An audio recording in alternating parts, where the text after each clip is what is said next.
Good evening, everybody. Welcome to this meeting of the South Oxfordshire and Vale of Whitehorse District Council's Joint Scrutiny Committee. I'm Councillor Catherine Foxhall, and I'll be chairing this meeting. I have Mark Minion, our Head of Corporate Services, and Candida Basilio from Democratic Services in support.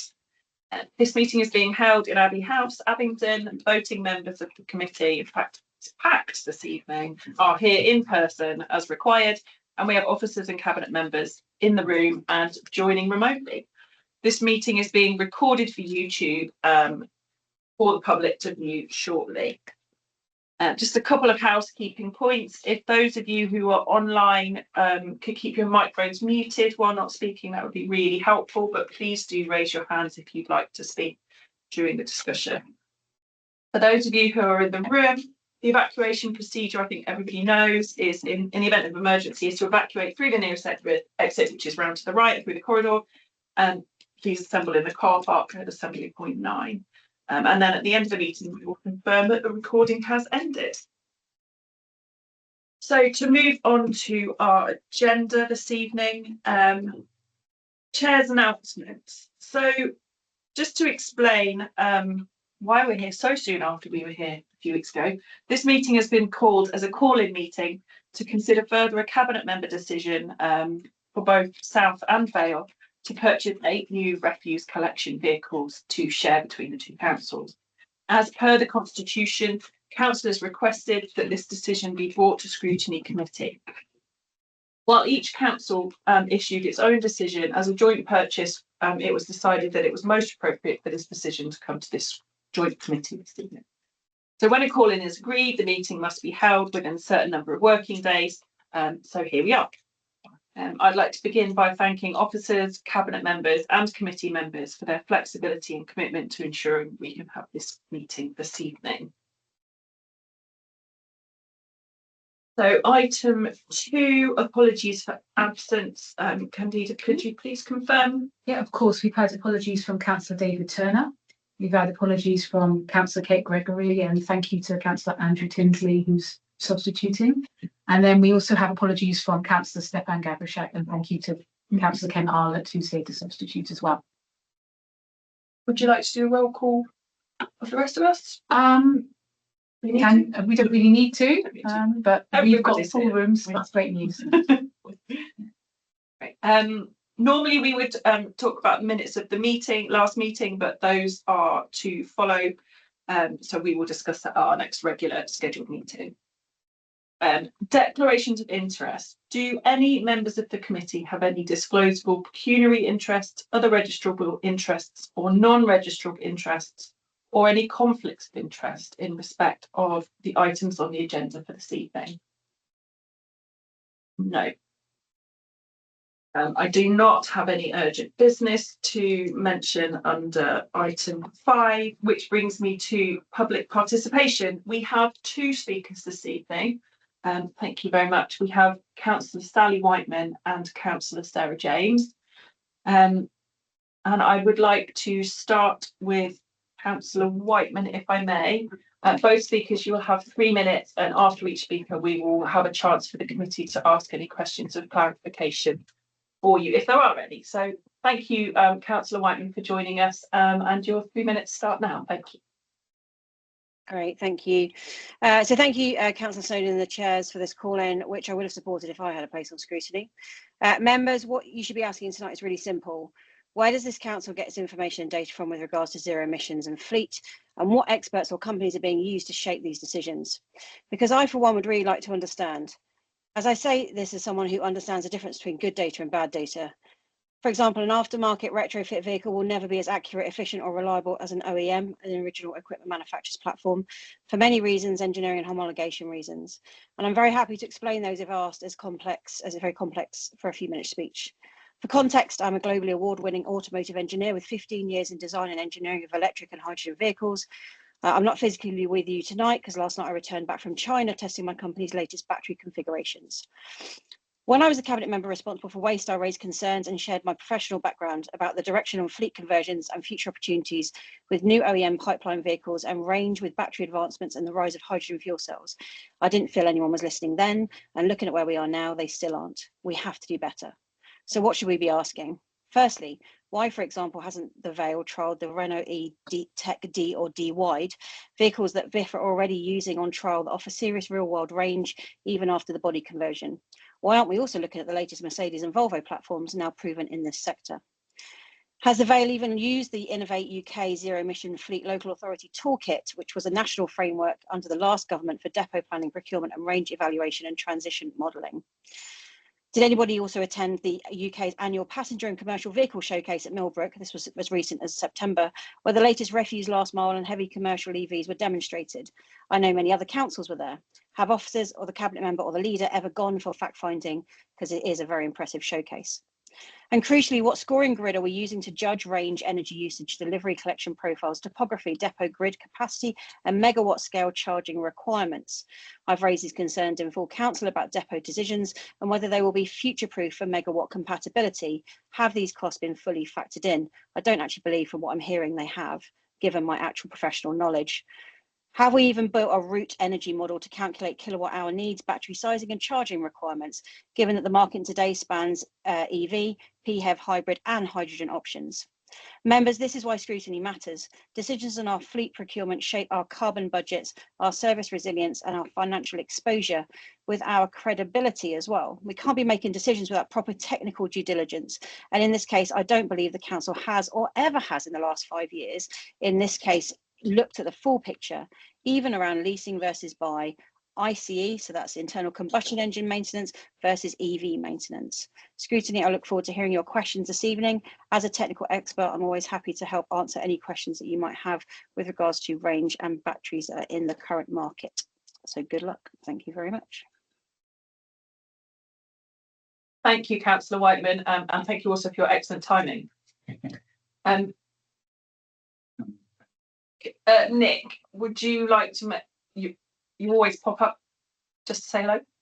Lovely to see you. As lovely as it is to see you all, I just would be grateful because Councillor Whiteman was talking a lot there about her professional roles and her professional experience.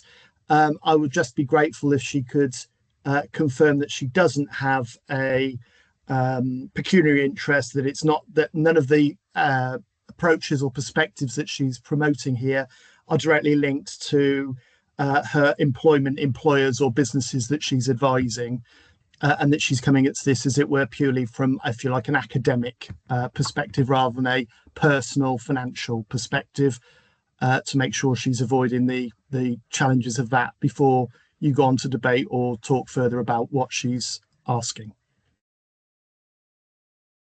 No, I work in the passenger vehicle sector and I have not ever worked in the commercial vehicle sector. Thank you very much.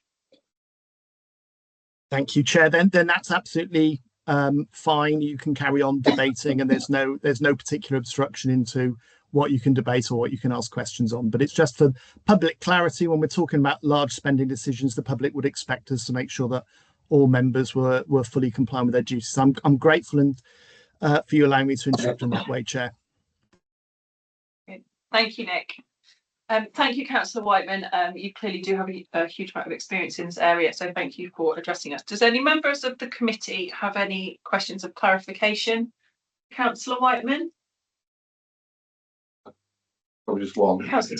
It's my understanding that to buy an OEM waste collection vehicle is approximately 2.5 times the price of a standard vehicle, and there are also issues around range, given that we're rural areas, what I understand, and also the potential for double shifting with electric vehicles.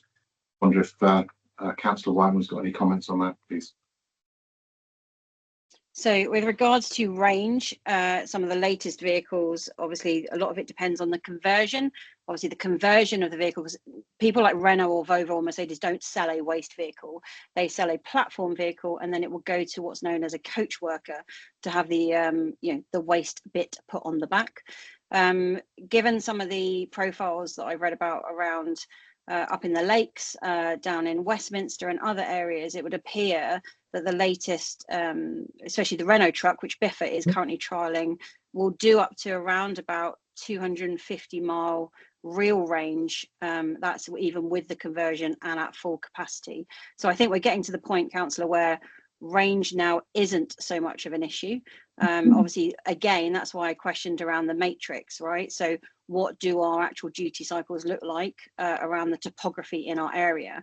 But, you know, again, if you look at the number of vehicles that we're being told cannot be utilised, and even if you took 3 or 4 of them and just utilised them in the market towns, I do feel that the range suffices for those uses in the current market.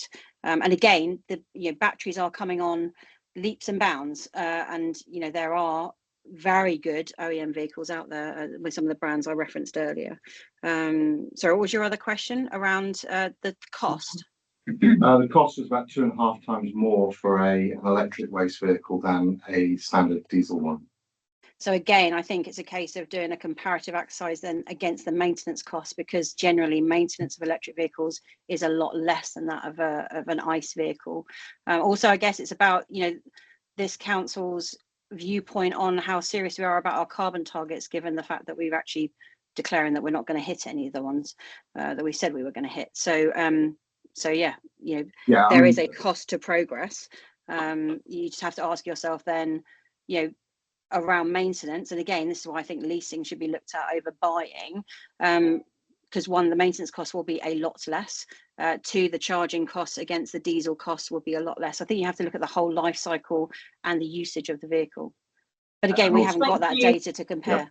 Yeah, I mean, there are other points on that. I'll introduce. We can talk, in the discussion. I'm sure we'll come back to many of these points in the discussion. So, Councillor Snowden, did you have a question of clarification? Yeah, a couple really. I mean, one was clarified because Councillor Whiteman just said about, I think this is the council's priorities, I believe, is to put the environment at the heart of every decision rather than finances. But Councillor Whiteman, do you know roughly how many manufacturers there are of EV waste vehicles on the market at the moment, and do you know any councils that successfully use them?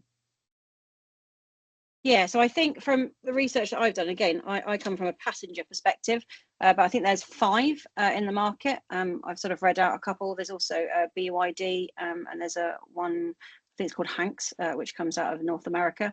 And again, obviously there is aftermarket conversions, but I would always be need to check the homologation on those. But yes, there are councils successfully using them. I believe that Westminster now has an entire electric fleet, and obviously there are other councils in Hampshire, in the Lake District, in Northumberland that have now mixed fleets and progressing that mixed fleets more and more towards a fully electric fleet. I would also say, there is hydrogen as well, and there is 3 or 4 hydrogen companies doing hydrogen waste vehicles and hybrid vehicles as well. Any more questions for Councillor Whiteman? No. Councillor Whiteman, thank you ever so much. I appreciate that you joined this meeting after a really long trip. So I really appreciate you joining in and sharing your thoughts with us. Thank you ever so much. I think we now have Councillor Sarah James registered as our second speaker.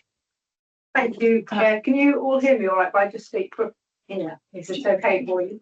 Do you want me to bring a chair around and you can just... Well, I could just pull this one forward. Yeah, Space. It's better. Great. Councillor James, you have 3 minutes. Thank you. Thank you. So I just wanted to talk about why I felt this merited a call-in and why I asked scrutiny to call this in and have a look at this. So firstly, it is a clear failure to implement what we've said we'll do in our corporate plans. Climate action and reducing carbon emissions is a main priority for both councils, and that's very clear in our council plans. And as part of these, both councils have set targets to get their operational carbon emissions to net zero by 2030. But we know from recent assessment reports that we are not on track for that. And running the waste vehicle fleet is now our largest source of carbon emissions at each council. So waste vehicle purchase decisions are key to this climate ambition in the council plans. And this decision not only fails to implement this priority, it also pushes it further away, because then these vehicles have an expected 7-year working life. Secondly, it's not clear to me that the alternative options were given sufficient consideration. So there is a joint waste vehicle purchasing strategy that was agreed by both cabinets in April 2024. And paragraphs 19 to 28 of this strategy give a step-by-step account of how purchasing decisions will be made and how this fits around the budget setting timetable. Even with a flow chart, a plan, a sort of Gantt chart of how it fits through the year. And there is no evidence in this decision that this process has been followed. And in fact, the report says that consideration was also given to the currently agreed capital budget. But the process in the strategy describes how there would be a high-level assessment which should precede budget setting, with vehicle specifications being finalised in line with finalising budget setting in sort of February-March period of the year. This procurement decision appears to be being made with no opportunity to influence the capital budget. And so therefore, of course, there is no possibility to assess that you should be buying more capital intensive vehicle that potentially has lower running costs and also meets our key priorities. The range currently commercially available is deemed not sufficient for their use in rural districts. And on our council collection services, but there's no evidence in the decision as it's presented at the moment that has been given for this. So paragraph 22 says that vehicle decisions in the purchasing strategy, so they will be influenced by data and experience available from other councils, but there wasn't any mention of that in this decision at all. 20 seconds. So I'm very concerned. It's a high impact decision for a key council priority. It has a process that is clear, laid out in those paragraphs in the procurement strategy, but there's no evidence in this report that that strategy was applied. So I think it's a faulty decision, and I've asked this committee to refer it back, please. Thank you very much, Councillor James. Does anybody have any questions for clarification? Councillor James. Okay. I think we said very clear. Thank you very much. Okay, that's brilliant. Thank you to our speakers. So moving on then to item 7, which is the main item then, which is our call-in item, waste vehicle purchases 2026. I'm very grateful we have Councillor Hayley Gascoigne for Cabinet Member from Vale in the room, and we have Councillor Sam James Lorry, I believe, online, who's Cabinet Member for South Oxfordshire. Thank you both for joining us. Who is going to introduce this item? Yep, I'm happy to introduce this item. Yeah, so thank you for calling me here today to talk about this. And I mean, I don't think it needs too much of an introduction, just to say, to rub salt into my own wound, it is actually 9 vehicles, not 8. So there's 8 of the 26 tonne and then 1 of the 18 tonne vehicles. There was a decision as already laid out between me and Sam, Councillor James Lorry, as we procure vehicles that are shared amongst both councils. And you called this decision in today, so both Councillor James Lorry and I are happy to answer questions, and we have various officers supporting us with that. And I know that you've seen a report that's been put together ahead of this that may answer a lot of your questions or may raise more. So please go ahead. Thank you very much. Paul, thank you for your report, which you sent to us. We appreciate it was done at short notice. Is there anything you'd like to add before we get into questions? No, I think probably best to go to questions. Right. Thank you very much. Okay, committee. You should have all seen the report that came to us on Friday. Well, who would like to start us off? I've got a few, so I'll start with one. Okay. Perhaps the Councillor James Lorry as my side, but SODC Council priority number 1 is action on climate change and nature recovery. Can the Cabinet members explain precisely how this purchase aligns with the stated strategic objectives, especially relating to low carbon transition and long-term fleet decarbonisation? Would you like Councillor James Lorry to answer your? I'm not sure what your priorities are, Vale. Yes, so we'll go with Councillor James Lorry then. Is this putting finance ahead of nature, basically? Hello all.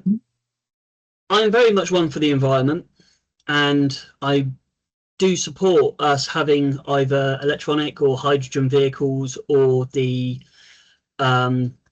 biodiesel, though currently I don't feel as if the technology is there for us to successfully run a waste fleet on pure electrics.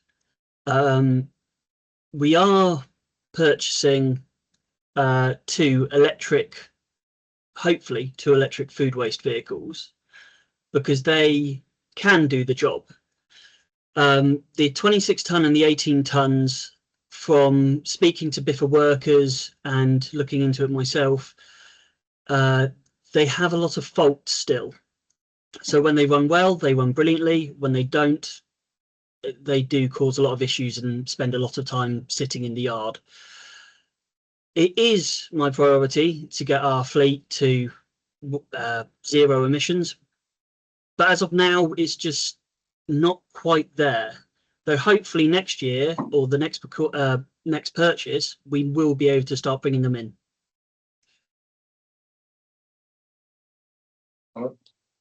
Oh, just Councillor Gascoigne, would you like to add from the Vale perspective on that? Yeah, I mean, yeah, sure. So much the same in that, as Councillor James pointed out, climate is a clear priority in our corporate plan as well. And I think we always consider that, and it doesn't, unfortunately, it doesn't always mean that it can be that we can make decisions where it is the only consideration. It's always a balance. Everybody knows this here at the council. There's always a balance, whether it's in planning terms or with finances as well. But for me, the driving factor here isn't the finances, although we do have to stick within a budget envelope, and as we all know, that the council position, financial position is precarious, more so in Vale than in South as well, I should add. But I won't go into all details now, because I think there'll be more questions about this, but there are other technical reasons why we can't be purchasing the large trucks, electric large trucks. As Councillor James Lorry pointed out, we already run, we have food trucks for AEVs, and we have the possibility to be doing more of that, because that has been proven that because of the size of them and the range and the kind of collections we do, that we can do that. So we're moving forward where we see there is a way to move forward. Currently in this round of buying vehicles that are larger, it's very tricky to commit to that. But as I understand it, and Paul may be able to, or one of the other officers be able to back me up on this, is a rolling programme of buying vehicles. So just because we're buying these ones now doesn't mean that in the next round or subsequent rounds that things will improve in terms of the technology, in terms of the budget, in terms of our own capabilities to handle these vehicles. And I would hope to see some different decisions in the future. But yeah, there's many more things I could say, but I think there'll be more questions on those, so I'll wait till then. What would you like to add? Yeah, I think it might help just to give a little bit of background. So 3 years ago, when the current waste contract was coming towards an end, we assessed that situation, and also assessed the situation in terms of vehicles. So the current fleet was bought by the contractor and has been provided by the contractor. Now it became very clear that that contractor wouldn't look to replace, that they wanted, and the assessment across the market was that the ownership, large capital spends, wanted to be with local authorities. So, which is why we took in and brought forward the strategy that we would own vehicles. Traditionally, with waste fleets have been bought en masse, run for their lifetime, which is normally around 8 years, is the typical lifetime of a waste fleet, and then replaced en masse. That means that obviously every 8 or so years, those owners are taking a huge amount of cost, and also fixing in what that particular type of vehicle is and what that particular type of fuel is going to be. We made the decision, or the decision was made through recommendation, that we get into a rolling programme, which is quite difficult because the vehicle fleet is going to be, it's aging, and some of the fleet are 8, 9 years old, I think, and some of them older and some 80. But we decided to go with a rolling programme so that we were replacing some every year. So there were, first of all, there wasn't a big hit on capital, but secondly, and more importantly to this debate, is that we weren't tying into a specific type of fuel at one particular moment. So if we'd replaced all of the fleet last year or this year, we might have only replaced it all with diesel, and then we would be tied in. So by having a rolling programme, it means that at each moment that we're buying more vehicles, we can understand what are the best vehicles given all of the various factors, which I'm sure that we'll come on to. What are the best factors at that time for the vehicles that we're buying? Thank you. I should mention at this point, as the committee are aware, but for the benefit of the public and our speakers, is that there are elements of this report that officers have provided us with which are commercially sensitive, and we can discuss in the round, but actually if we're going to get into the details, we will need to go into a closed session, private session. So just to make that aware, but we can do that and then come back into the public session. So committee members, you're aware of what those points are. Thank you. But I think from my perspective, I think that the fact that it is not a full replacement of the full fleet, that we are talking about a few vehicles out of a much larger fleet, actually makes this decision more disappointing, because there is a chance to, we're not even, I think maybe it wouldn't even be appropriate to replace all 9 as EVs, but it is a chance to just test perhaps, and then to see further down the line. So I think that would be my immediate response to that. Next question from committee members I've got. Let me go to Councillor Rob, Councillor Snowden, and then sorry, was that a direct follow-up? Oh yeah. No, I was just what Councillor James Lorry said. I was going to come back on. Okay. Is that right? Yeah, go on. Sorry. Just sorry. I mean, I'm very grateful because I tried calling this in 2 years ago when the decision was first made before the procurement. So I'm very grateful. But exactly what Councillor James Lorry just said sort of shows my problem. He talked about the faults that the EVs could have and so forth, but there's no data, no facts, no analysis, no fleet assessment.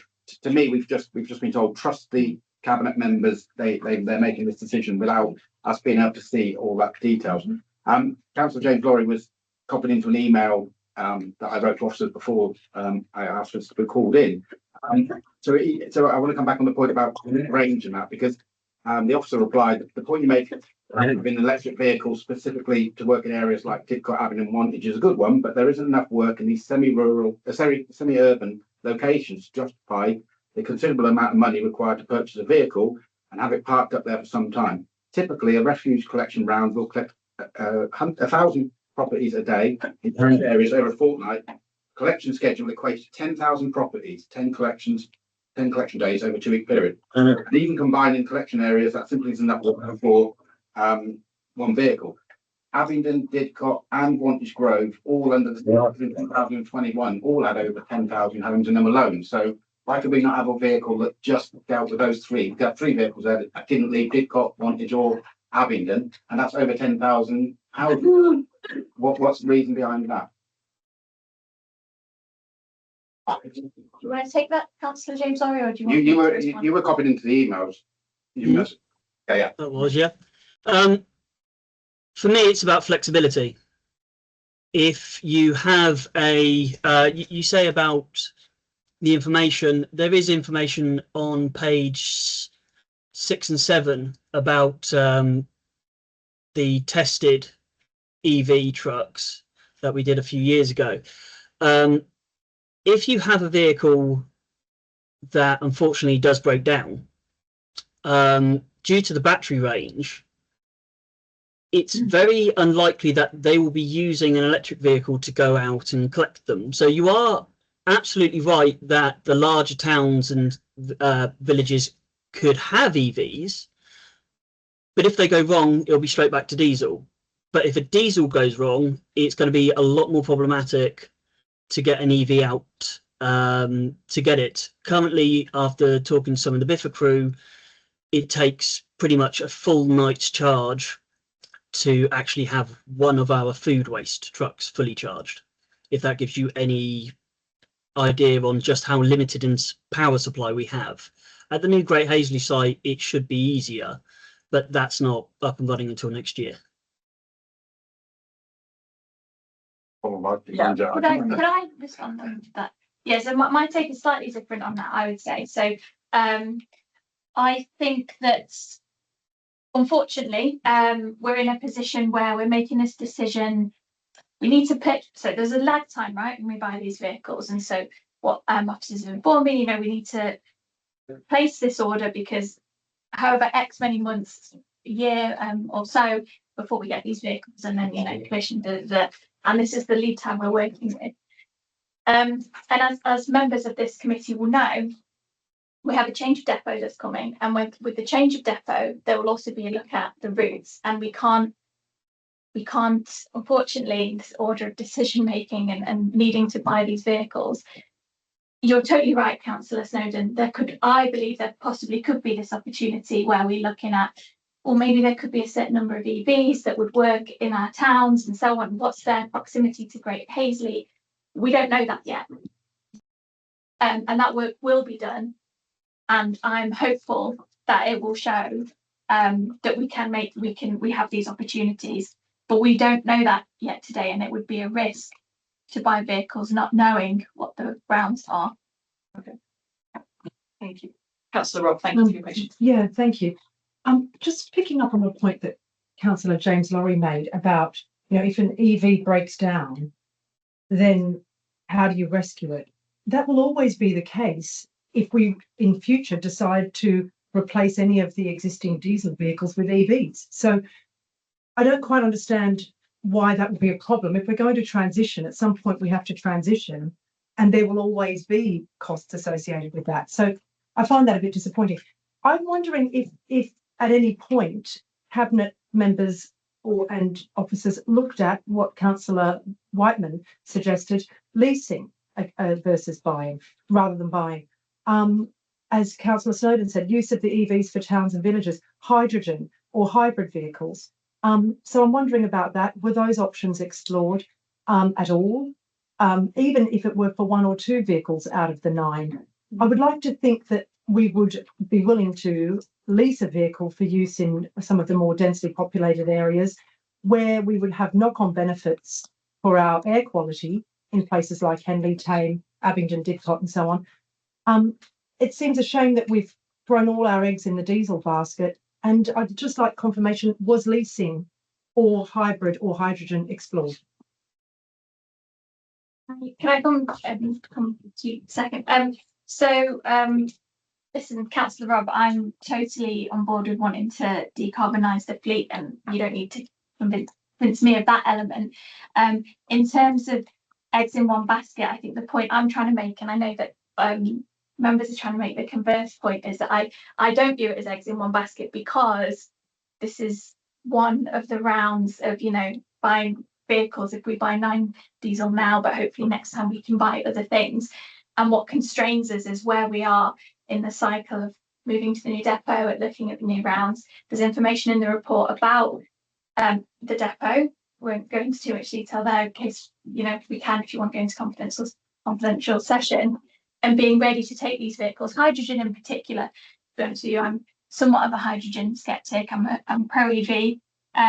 Electricity network is everywhere. Hydrogen would take a level of infrastructure that we don't currently have, and many places actually don't have.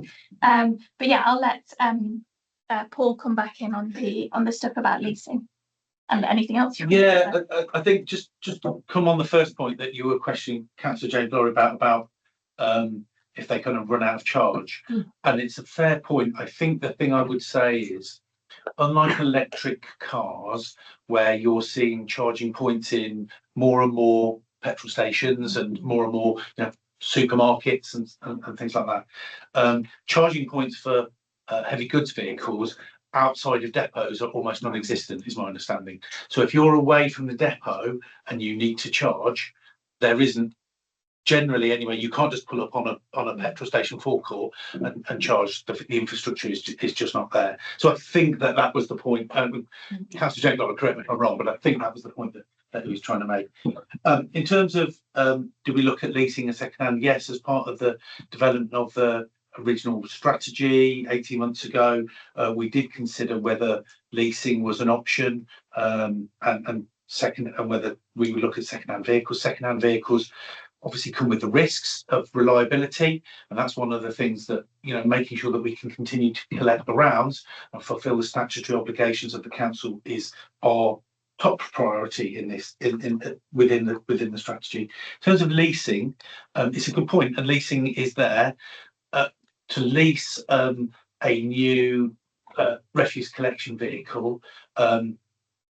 In terms of just a diesel refuse collection vehicle to lease is approximately £40,000 to £50,000 a year, and leasing an electric vehicle, we don't know. But if we were going to lease diesel vehicles for a period of time before waiting to see, there would obviously be a revenue impact. So if we were to not replace these 8 vehicles now, but say we wanted to wait a year, then you'd be looking at, quickly doing the maths, what's that, about approximately £400,000 worth of leasing costs, which we would be picking up as the council for doing that. So it was a balance. The finance is obviously played a part of that. So we did look at all these, and buying was the option that was put forward. Thanks, Paul. If I may quickly just ask, Paul, thank you. So the cost of leasing an EV was not explored when it came to this procurement? No, I don't believe it was. I know that buying electric EVs is unlike buying diesel or internal combustion engine RCVs. Is we have to put in for specific quotes, and we have to get specific information. So I'm not aware of, now that's not to say that there isn't some out there, but I'm not aware of large scale leasing of electric RCVs. I mean, we've got a couple of other offices here. I don't know whether either are you two aware of large scale leasing for electric RCV? No. Okay. No. Okay, thank you. Councillor Snowden, I know you're champing at the bit, but we have got others. So it's like Councillor Tinsley there. I've got a couple of points to make, and I think probably a question lurking within them. Please do ask a question. Yeah, hydrogen fuel cells, I don't believe are a mature technology at the moment, certainly not for waste trucks. I don't need a lecture. I'm asking if it was explored, and I'm happy for it to be ruled out. Thank you. I don't need a lecture. I think we, Sam James Laurie, Councillor Laurie has touched on this. It is a technology that's waiting in the wings, but I don't believe it's a mature technology at the moment. In fact, I only knew of 2 companies that were involved in the waste market with hydrogen fuel cell trucks. Fornzola, who are quite a big company in the UK. Councillor Tinsley, I think we're probably one called Hyzen Motors. So were they looked at? Because I'm aware that Hyzen Motors actually went bankrupt in March 2025, which I believe demonstrates how volatile that market is at the moment. And I wonder if Councillor Laurie could make any comments on that, about the volatility of the hydrogen market as he understands it. I'm actually opposite to my counterpart. I have great faith in hydrogen being the way forward. Currently, there are only 2 companies that I know of which are making engines big enough for hydrogen use. One is the UK's own JCB, and I believe the other one is Hyundai. It is a technology that is growing. I believe a council used hydrogen buses for a while, not ours, but one, but another one. It hopefully will be the one way forward, I believe. Thank you, Councillor James Laurie. Councillor Arndt. Yeah, just a very simple question. When we went out to tender, why didn't we just tender for companies to provide electric vehicles? Is that too easy? So there are lots of frameworks to buy the diesel RCVs. In terms of electric RCVs, and again, we've got Lucy and William here who looked into it. I'm sure that you'll jump in if I say anything wrong, but it's not as simple as just buying off a frame. You have to put in for you're putting in specific specifications and developing the specific specification. So it's not like buying something on the market. It's not like buying an electric car off the market. You're having to be very specific as to what it is you're wanting. So you can't go out there and generally just find a price and pull it off. Is I understand. William or Lucy, I don't know if there's anything around. Yes. Well, we develop a specification and it requires several factors: the fuel type, the vehicle type, the particular usage type for its function. But we also have to work out whether we can plug it in and charge it. And the limitations at the current depot to remove is that we only have a couple of charge points. We can't get around that. So we could order whatever you like, members, but they won't be in service. So as I say, the question is that we have to take factors into account, and we don't pursue orders for things, specifications, purchase options for things that we can't then place an order for. We will do that in the future when we have the other factors in place, but we haven't been asked to do that when we haven't got those options yet. If you want us to, we could do it. It's an easy way. Councillor, Can I just ask the question again? Why didn't we go out to tender for companies that are already using electric vehicles? Oh, did you mean go out to the waste management? There are waste companies out there, I imagine, that are using electric vehicles. Why didn't we go out to tender for companies like that are already using? So the decision had been made that we were going to be the owners of the vehicles, and that we were going to employ a waste management company and then provide them with vehicles rather than them to provide them. And the reason for that was when we did the soft market testing, we understood that heavy investment in capital. So waste management companies weren't interested in coming forward and putting 10, 20, 30 million pounds of their own money into providing the fleet, that they were that model. That's not to say it doesn't exist at all, but the feedback we were getting is that's not the model that the market was looking at. Yeah. Can I just add something to that as well? Decision.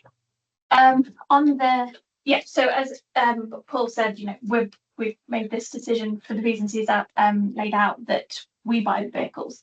But what I would say is about our chosen waste contract provider, they do have experience with EVs, which is something I'm pleased about, because it means they can inform us going forwards when we have the correct infrastructure in place to deal with that.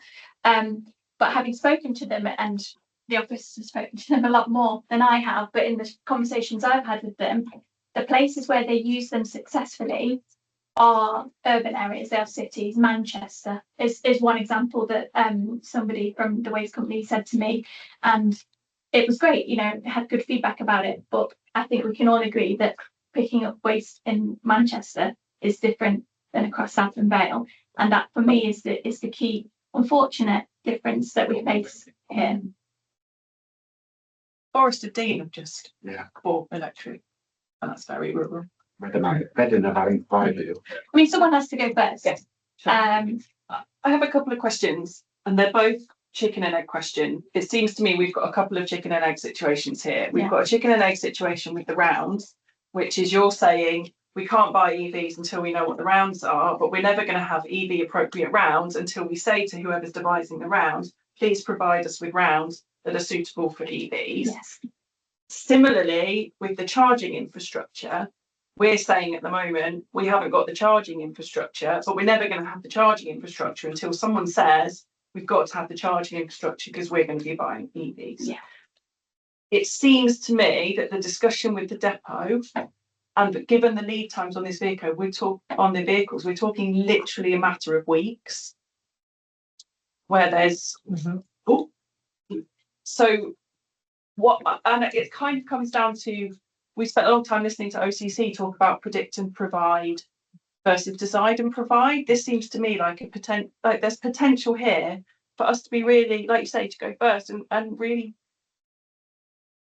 so my question is, can we start thinking in a decide and provide mentality where we say, this is what we want to do, how do we achieve it? My concern here is that there's lots of reasons why we are saying we can't do it, rather than saying how do we make it happen.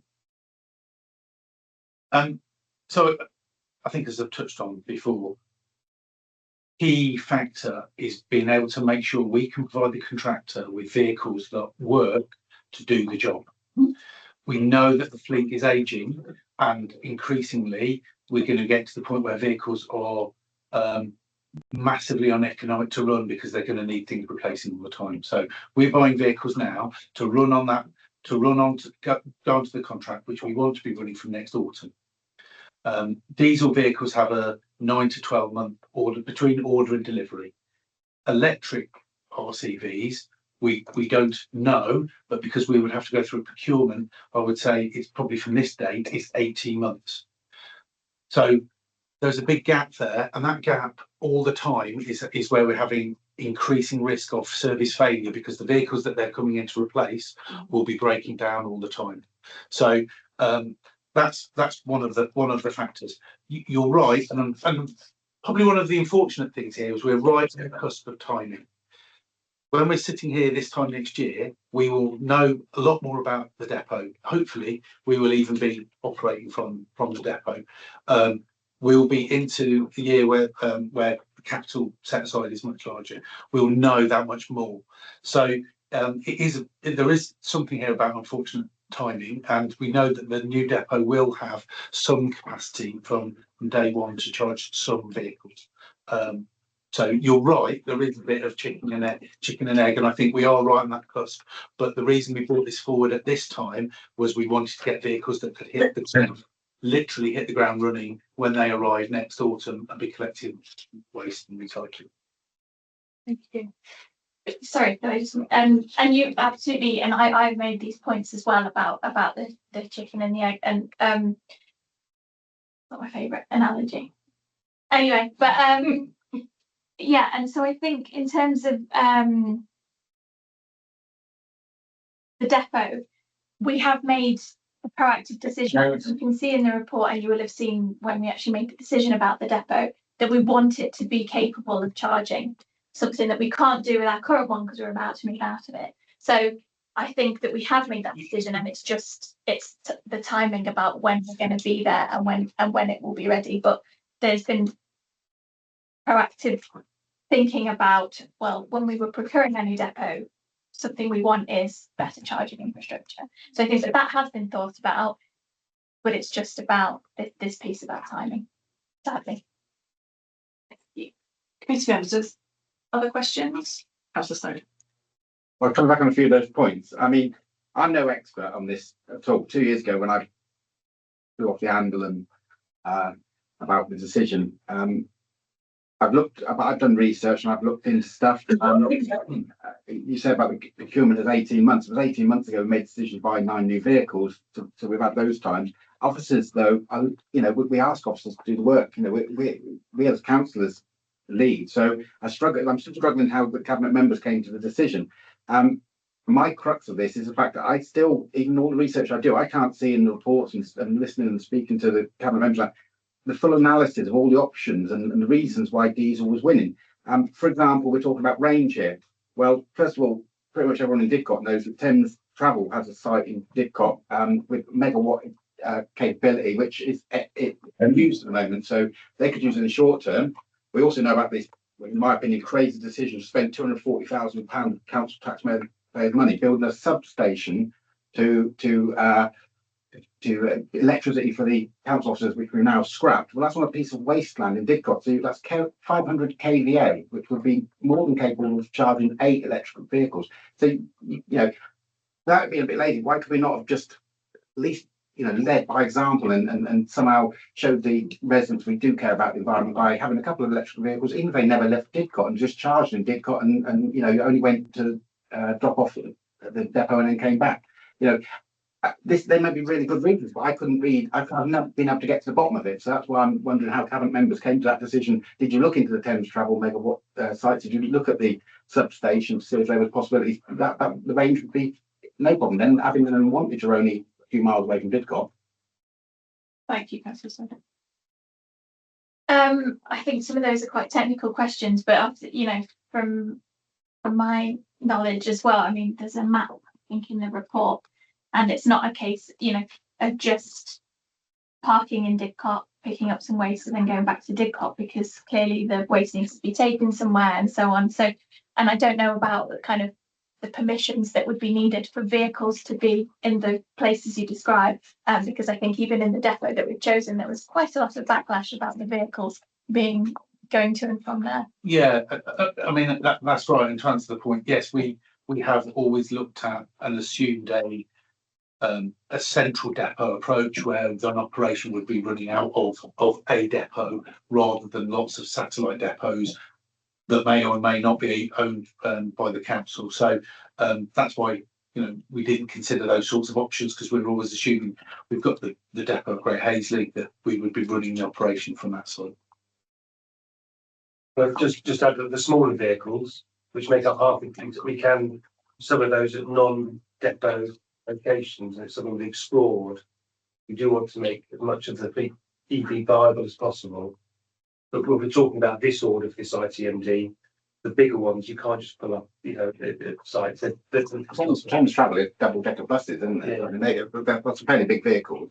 They've got planning permission. Yeah. Thank you, Councillor Cook.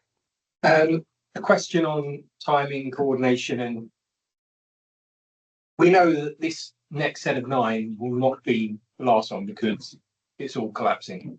And if it takes 6 months to a year longer to order electric EVs, have we looked at the next tranche? Because looking at the history of what you've shown us about what we tried in 2023 and 2024, there was a big uplift in capability. So if we can extrapolate that, is it worth us starting to look at ordering for the next tranche, even if we can't manage it for this tranche? Because the tranche after this one, we need to get the order in sooner if there's a longer lead time. We will have the depot available, and it gives us that much time to work out routes that are compatible. And you can have flexibility internally in, if you have 2 categories of semi-urban and deep rural, you can have some flexibility within the semi-urban area. So are we looking at the next tranche of orders to get ahead of the game? Yeah, I mean, I think Paul can probably give a full answer, but from my perspective, in terms of my will in this role to do that, I definitely, you know, when the officer said to me, you know, about the routes and so on, which comes back to the chicken and egg situation, that is something we clearly need to work out soon, but certainly with in mind that what kind of routes would we need to create to make EVs viable. But you're right that we need to look at this sooner. Because if we order the next tranche, then rather than what can we do, it's like, we're doing this, let's get the routes. Yeah. Because there will be a solution. Yeah. Yeah. So we will have the routes in the next 2 or 3 months with the contractor, probably early in the spring.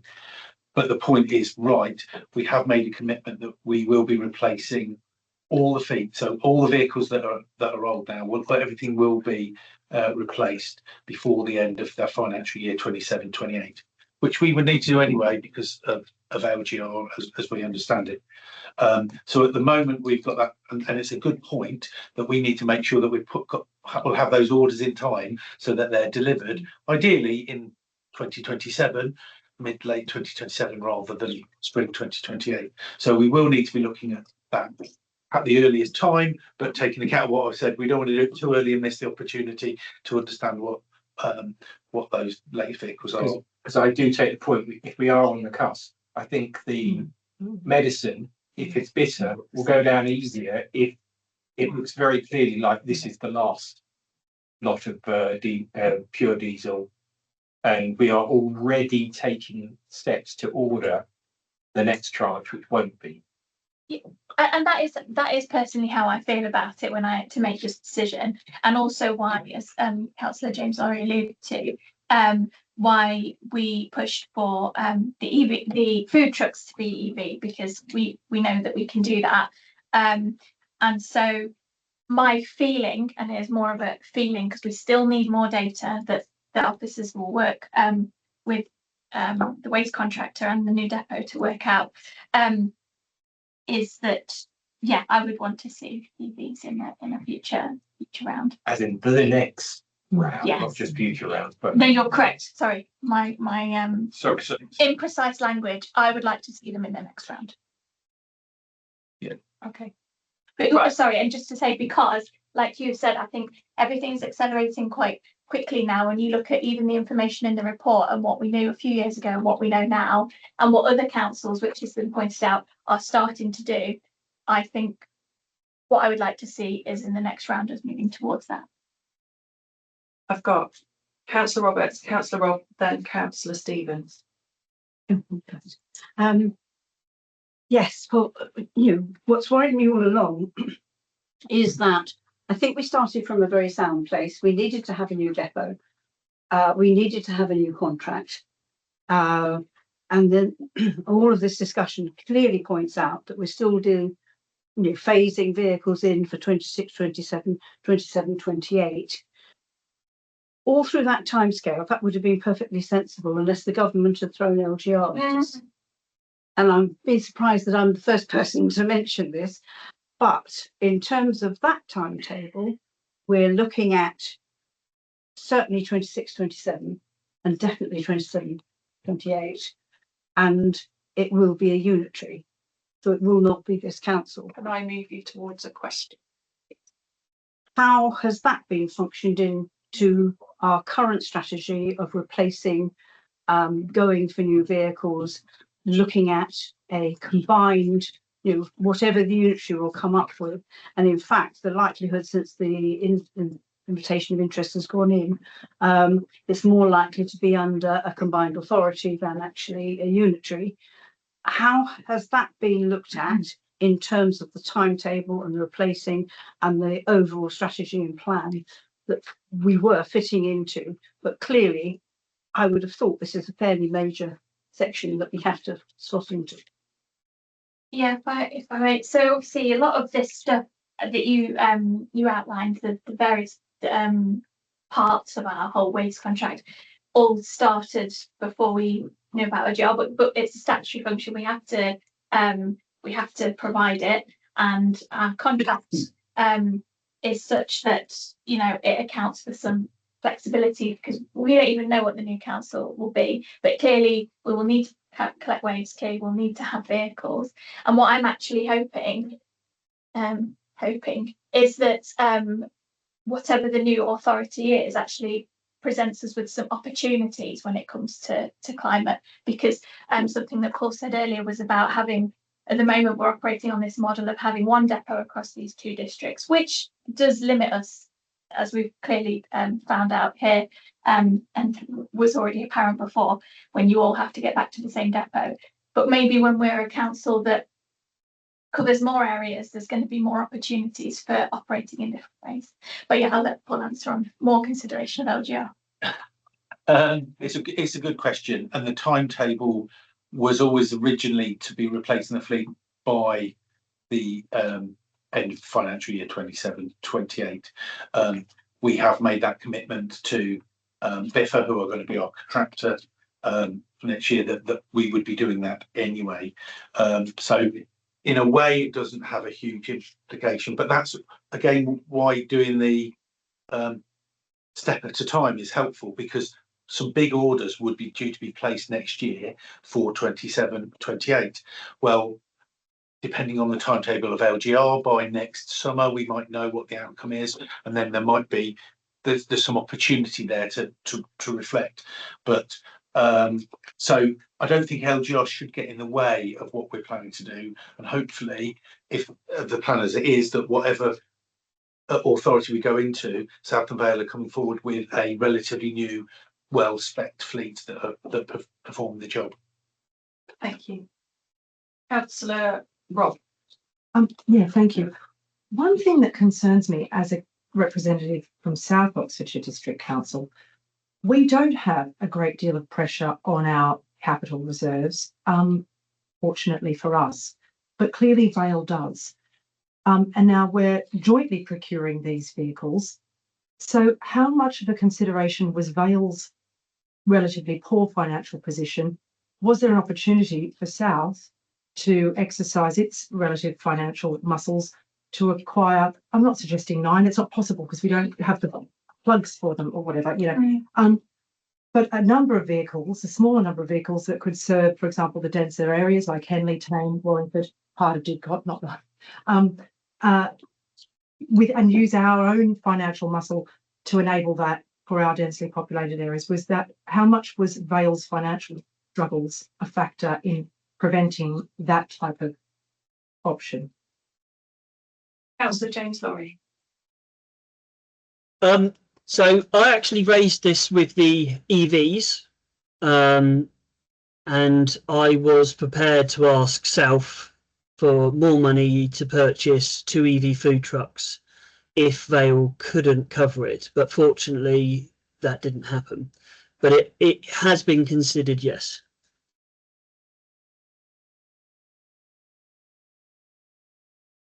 And why was it decided not to proceed with acquiring a smaller number of EVs for South? So this was in regards to the food waste, the EV food waste. So we have a ICMD for the purchase of 2 food waste coming up, and we requested that they will be electric because it was originally going to be 1 electric and 1 diesel. Both myself and Councillor Gascoigne requested that they be electric, and I did speak to officers in asking if Vale couldn't afford it, whether we could cover them for it. And it is potentially in future, in the next rollout of the vehicles, it is something that we can look into as well. Why couldn't you look into it now for these though? I'm not suggesting you could have done it for all 9. It's clearly not possible given the situation with the depots. But why couldn't South have used some of its cash to have bought 1 or 2 EVs to do the densely populated towns in South, for example? Paul. Yeah. If one of them had come, I'll let Paul answer this one. I would have gone to Cabinet and Council to request more money. But the ICMD that came was just for these diesels.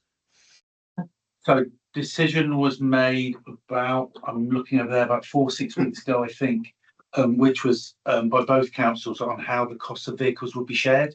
And it was agreed that they would be shared 50-50 because from Biffa's point of view, this is one fleet. This is one service. I recognise we've got 2 councils, but they're seeing this as one fleet, and to get maximum efficiency of terms of how they move things around. So we deliberately built forward cabinet decision on the fact that the ownership of these vehicles will be shared 50-50. Now, obviously, that's something that members are welcome to review, but we've always been working on the understanding that anything that we're buying, we're sharing the cost 50-50. Thank you. Councillor Stephen. Yeah, so I'm not sure where to start. I did a fleet electrification study for Oxford City Council in 2019, and off the back of that, they bought an electric RCV. And I think they've got 2 now running the zero emission zone. So no, it's possible. And also, if you've been to the shows like Sally Whiteman was talking about, they've been showcasing electric RCVs for years, and many councils do use them successfully. So I do find it a little disappointing that we've not explored the options of at least getting a few RCVs. And given Didcot is densely populated, and given that every supermarket's now got a 250 kilowatt charge or a row of them with their Teslas or Fastneds chargers, asking for a 50 kilowatt charge for an RCV doesn't seem to be a big ask anymore. So I just really think that we should look at some other options and be a little bit more ambitious and innovative. Thank you, Councillor Stevens. Do you have a question as well? Well, I suppose why didn't you look at more ambitious? I think just as I've covered, our understanding at the moment is that charging a waste heavy goods vehicle on a petrol forecourt particularly for long periods of time, just isn't viable, both for the operation and for the. So, but if I can just, but I think we've just constructed a viable option here, that there's the spare capacity, spare substations in Didcot, and it's going to the Sutton Courtenay landfill for the waste transfer depot. It's not a long run. It could serve the Didcot congested area quite easily with 1 or 2 RCVs as one option, and there are probably other options in South too. So I think there are plenty of viable options that you could look at in more detail now. Thank you, Councillor Stevens. I think that thinking about new ways of working is a really important point. I would just finally, if I may, just like to come back to a point that Councillor James raised in her comments, because I think we haven't really talked about it much, which is the relationship of this decision to the budget making decision. How do we get to the point where there is more room in the budget? And it kind of touches on what Councillor Robb said about the council's finances. Has this decision been made in a pre-existing budget envelope? How do you change that budget envelope in order to facilitate what Councillor Cook has suggested, which is that we start looking at the next decision now, which would mean we have to change the budget for next year now? Yeah, and we're now in the right point of the cycle to be looking at the budget next year and increasing the envelope, which is something that actually, Paul, you mentioned to me when it came to not this decision, but the one that Councillor James Lorry has also talked about, which is not the one that we're discussing here, but in the context of that future budget envelopes could be taking that into account. But you're right that when we make this ICMD, we're looking at the budget that we have in front of us, which, as is pointed out in the report, the EVs are clearly a lot more money, though I don't think that is just the driving factor, because in the case of the other decision we made, there was enough room to go for it. If I may, yeah, it wasn't the only decision, but as Councillor Gascoigne has said, I think there is an opportunity to review the capital budget, particularly for 27-28. And sorry if I'm not being clear, this might help. So the year the vehicles arrive is the year that we need the money. And normally on most things, you place the order today and you get it tomorrow. We're all doing it right now for Christmas. Unfortunately, as we've seen with these vehicles, you can have a year or more lead time. So when we talk about financial year 27-28, we're placing the orders for those maybe even next year. Well, it will be next year, because but the money is in because we pay or when the vehicles are received, not when we place the order. So the money for these vehicles is in the capital plan for 26-27, and if you want to increase the available money to, whether it's for electrics, whatever, then we'd be suggesting 27-28. And that's definitely a piece of work that us as officers will take away, is we're making sure, and what's clearly come from today, and we would have been thinking anyway, is that the net setters of orders, as we talked about next year, which will fall into that financial year, will need to have a full appraisal. And if we're going to be recommending electric, and it's more than the capital programmes for either council can afford, then it ties into that capital setting programme, which will happen in February 27 for financial year 27-28. Thank you. Right. Yeah, that's very helpful. Thank you. Yeah. Very last question then, Councillor Snowden. Well, bluntly, so I mean, this decision was first came in April 2024, didn't it? And now we're going to get them in 2028. So this is going to be the last time that this council these talking about rounds in the future. It won't be, but the whole crux of this for me was, we've got no analysts at all of whole life cost savings, etc. So my last question to both cabinet members: considering the missing information, the lack of comparative analysis, the unclear climate justification, and the very significant financial environmental consequences, can the cabinet members really assure this committee that they had enough information to make a sound, defensible, properly evidenced decision on this £2 million purchase? Councillor James Lorry is my cabinet member first. Okay.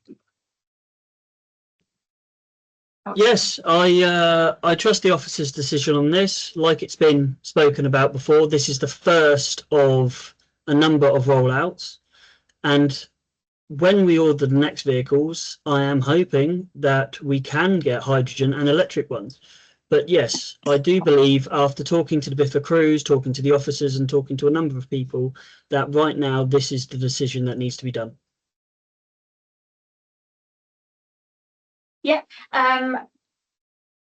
yeah, I mean, there are a lot of factors to consider, and the report that was sent out ahead of this that mentions quite a few of them. And for me, there's a number in there that are deal breakers. You know, some of the things you would look at and you'd go, we could get around that if we did X, Y, Z. Whereas I think a couple of the factors, if we literally cannot charge the vehicles on our in our depot, that is a problem. That we don't know enough information about our rounds is a problem. So I think that unfortunately the information that we have is that it's currently not technically feasible at this moment, but that things are moving on quickly, and you know, from pressure from us as cabinet members, pressure from you as scrutiny, pressure from Climate Emergency Advisory Committee, that our officers will be looking at in the next round what can be done, and to design the rounds around that. Thank you, guys. I think that was a good question to end our questions on. I'm very conscious we've given you an hour's worth of questions. I do appreciate your time and your expertise. So, guys, committee members, sorry. Oh, it's 8:15. In accordance with scrutiny procedure rules in our both councils' constitutions, we now have the following options. We can either, one, refer the decision back to the decision makers, which are the Cabinet Member for Environmental Services, Climate Action and Nature Recovery for Vale, and the Cabinet Member for Environment South. If we do that, we must define the nature of our concerns. Or we can two, accept the decision as made and advise the decision maker accordingly. I am assuming within that we are able to also make recommendations to Cabinet as to how we think this decision could be made differently, or other factors we could consider. Nick, have I got any of that wrong? No, Chair, you're absolutely spot on. The only thing I wanted to quickly make mention of is, as this is a matter which was with an individual councillor, but because of the scrutiny involvement, I would normally advise that should return to full Cabinet, not to the individual member, because if you were to take that option, it would be a very brave individual Cabinet member who was doing that without further discussion with the wider Cabinet. So just to say, while you're absolutely right, the decision maker to this point has been an individual Cabinet portfolio holder in each of the two councils. My recommendation would be that would go back to full Cabinet. So I just wanted to be clear for the record, and I'm sorry again to interrupt you. No, thank you, Nick. I think that's very fair and probably very helpful for the cabinet members. So yes, we will ask you then to take your decisions. Perhaps ask you to take your decisions back to. Okay, thank you. Committee, do I have anybody wishing to make a proposal? Propose a motion. Councillor Spain. I'll propose a motion. Yeah. Talk us through. So I wrote a little bit to save myself mumbling and rambling, which I'm doing now. First of all, Chair, thank you, and members. Do appreciate this calling. The call is not about blocking essential waste vehicles. It's not about playing politics with the waste fleet, and it's certainly not about pretending the ageing vehicles can keep going indefinitely. This call-in is about whether a £2 million purchasing decision, one of the biggest capital spends this year, has been made on the basis of sufficient, robust and transparent information. The accepted grounds for the call-in tell their own story: a lack of clarity of aims and outcomes, alternative options not properly considered, and insufficient information provided to the members. Chair, those are not minor administrative oversights, those are fundamental weaknesses in decision making. Let's be plain. Members were asked to approve 9 new diesel vehicles, new diesel powered refuse vehicles until 2023 or longer, without seeing the fleet condition assessment, without the full climate analysis, without the whole life cost comparison, without any detailed appraisal of alternative fuel technologies. It is extraordinary when waste vehicles are the single largest source of the council's carbon emissions. The report dismisses electric vehicles largely based on assumed range limitations, but without showing members any route mapping or additional modelling. It dismisses hydrogen on depot limitations without showing the exploration of off-site storage, partnerships and future market development. We were given no leasing comparison, despite the fact that waste contract ends in 2026 and procurement now could lock the councils into a fleet that may not align with the requirements of the new council, whatever that looks like.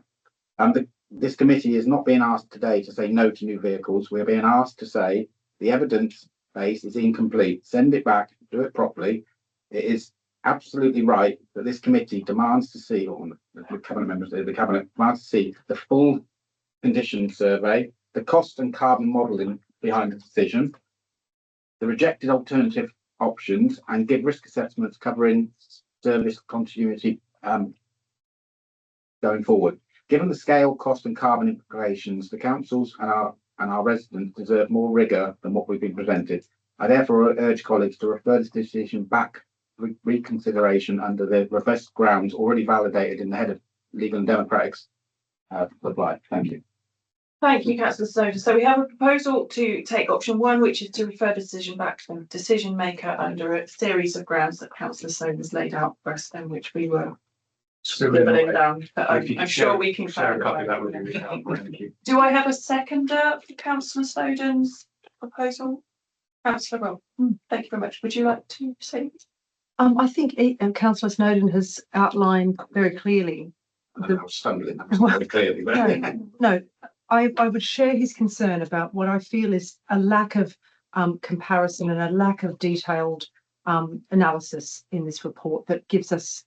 I don't have assurance that the options, including leasing, including acquiring a small number of EVs, have been sufficiently explored. And I think Councillor Stevens's points were very well made as well, actually, about the practical opportunities that exist that haven't been considered necessarily. So, yeah, very happy to second this.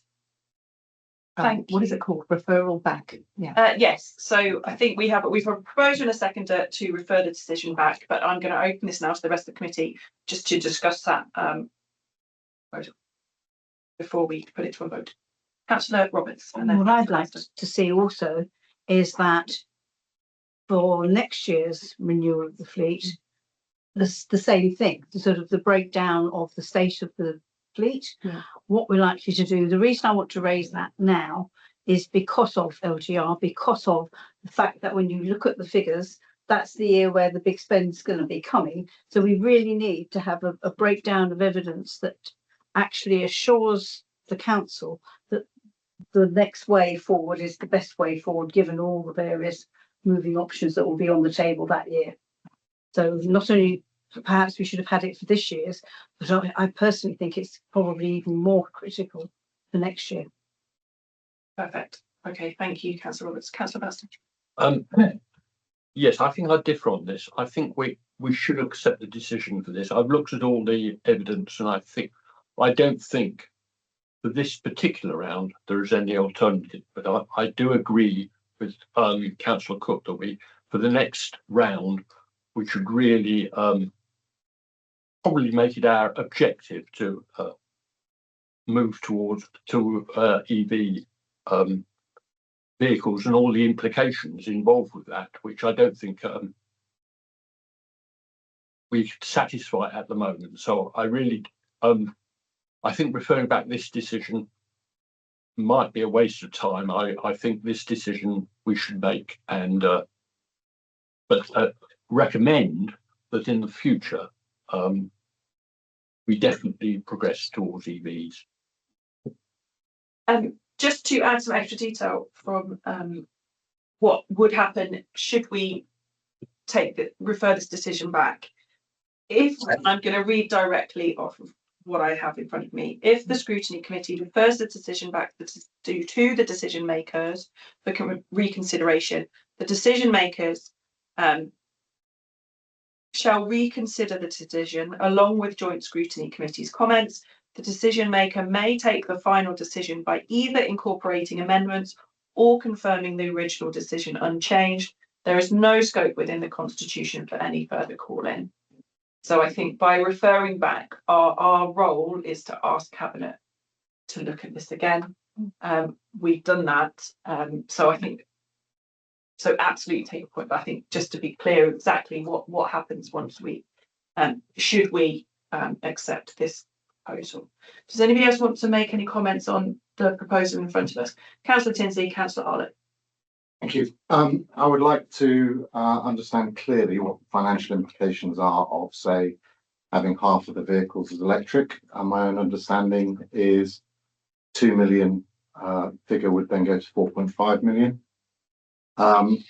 Also, I note in the motion it says hydrogen, and I don't feel that that is a valid technology at the moment for waste fleet. There aren't enough manufacturers and there aren't enough support for it. So whilst it's very laudable, and I'm sure that's where the technology is going, I don't think it's there yet. I don't think it should form part of the discussion on particular waste trucks.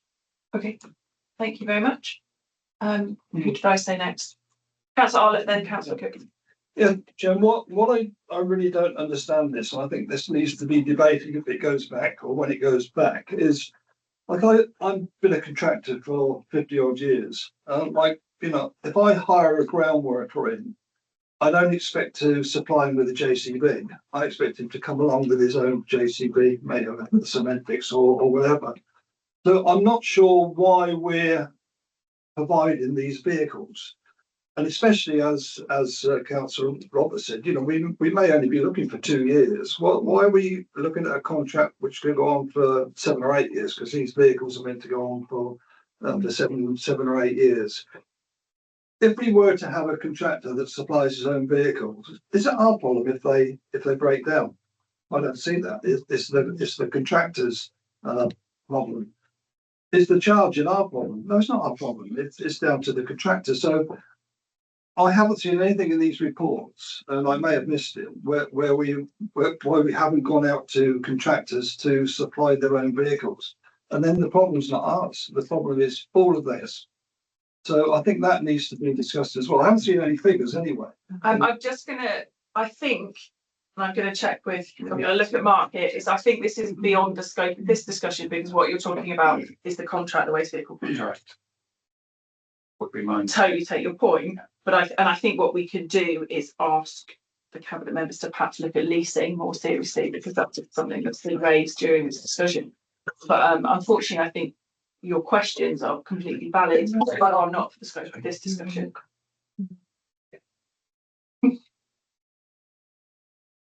Councillor Cook. Just responding to Councillor Tinsley's point on hydrogen. I actually fully agree that I don't see hydrogen being a viable technology because of the chicken and egg situation of infrastructure take up. I believe there's only about 16 recharging stations in the UK, and that's falling. However, I would suggest that it is worth them putting their consideration into a report so that it is clear to everybody who hasn't done the research and looked into it why we're not going for hydrogen at the moment, and what the issues that would need to be overcome would be. So yeah, that's a very good point. So it could be quite a simple rejection, but yeah, we could could be see it. harsh on it. Yeah. Like two paragraphs. Look at this. These are the. But then all of us have that information at our fingertips. So I think that a lot of the issues that have come out is we didn't see the detail, and we are here because each and every one of us, myself included, are pedants who love going through line by line, picking up where things could go wrong. So feed us is the thing that we said. Feed us the details for our. At the same time as we'd like to do the report, please. Yeah. I'm hungry. Are there any other comments? Or I think I'm going to ask Mark to sum up because he's. I think it'd be helpful. Pedants, whatever. This is what I've summarised as I think your recommendation. So don't shoot chicken or the egg at this point. And this is based on what you said, Councillor Snowden, which is you believe the evidence base was weak for making the decisions, that there was lack of recognition of carbon modelling, that the risk assessment on EV vehicles as opposed to diesel vehicles was not in there, that alternatives such as hydrogen vehicles were not explained or explained why they were discounted. There was no reference to future renewals and next tranche being more a greater propensity to go for EV vehicles if that model worked, and the financial implications of buying EV versus diesel engines was not explored in the decision. That's kind of what I've got as your summary, Councillor Snowden. I did list a load of stuff. I thought it was getting bored, so I stopped. A full operational comparison of EV, ICE, and HVO options was. Okay. Yeah. So I think we can put that down as 4 possible fuel types. Yeah. I think we had a full cost analysis over the whole life as well. Could I suggest a tweak to that, which might actually sound like I'm being wishy-washy, but hey, that's me. Rather than we believe the evidence base is weak, we could not see any the strength of the evidence base presented. So that's why we can believe that either way. It's all down to we'd like to have seen the crunch. We'd like to have been able to crunch. Exactly. That's my. I can start a bit and whatever. Could we just add that leasing was not considered? And I'm not suggesting that leasing of the entire, because I recognise that it's part of this is in the capital budget, but even leasing of a small number of EVs wasn't considered, or acquisition of a small number of EVs wasn't considered. Anyway, there you go. Or perhaps leasing was considered in a previous decision. Yes, okay. I do remember. Yeah. And I think the other key point that we raised during our deliberations this evening is that when we're recommending and making these recommendations, we're asking Cabinet not only to do this for this decision, but to use this as an opportunity to anticipate the next process. I'm not. Which needs to start quite quickly. So I thought there might be a couple of other things. So the if we waited a few weeks, then we could potentially model routes and have more options available to us. And I think that's important, given it's a year or a year's lead time that we could do that. I'm not sure if that's captured. Maybe that could be captured. I think you're right. I think it's about looking at finding ways to make our purchasing decisions meet the new ways of working that we specify, and that includes specifying what routes. Can I suggest when I reference future renewals, looking at the next tranche is probably more likely to be EV vehicles, because that will bring on board what route planning you can do with the new depot. Well, we'll have the route plans in 3 weeks, apparently. And we could probably digital twin them now. But you need the depot to be able to do the routes. Yeah, it'd be months for the routes, not weeks. Okay. All right. Craft something around that. Yeah, okay. And there was one other point that Councillor Snowden made, which is around depots. So there were charging options in other places. At the sites, It's about moving beyond a central depot assumption. Yeah. Are there other ways of making it work? Yeah, contracting out. Okay. Committee, thank you ever so much. Are we happy to take a vote on that proposal?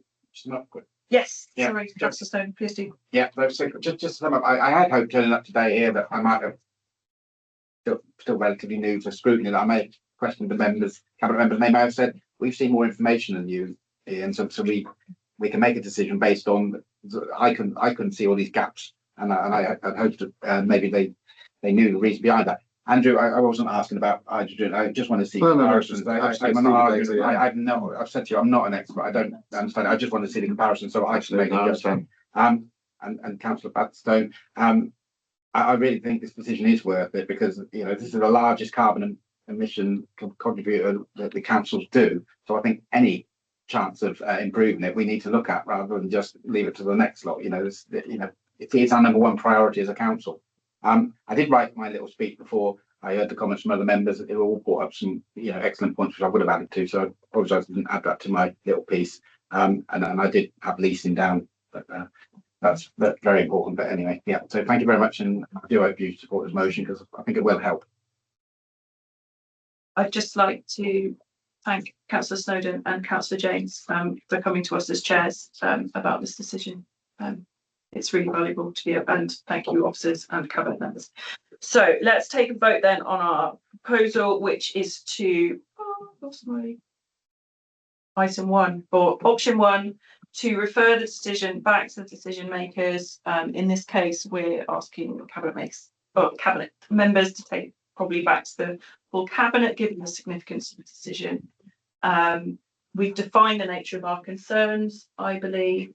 So, committee, are we happy to take that as our conclusion of our meeting this evening, to refer this back to the cabinet members and ask them to work with officers to look at this decision again? Sure. So that's 8-4. Any abstentions? Any abstention rather than against? I think against. Against. Okay, one against. Okay. We don't need to go into confidential session. Thank you ever so much, everybody, for your discussion and your questions, and thank you for everybody for close the meeting. All right, thank you. New depot is moving the generator. Impact on the waste collection.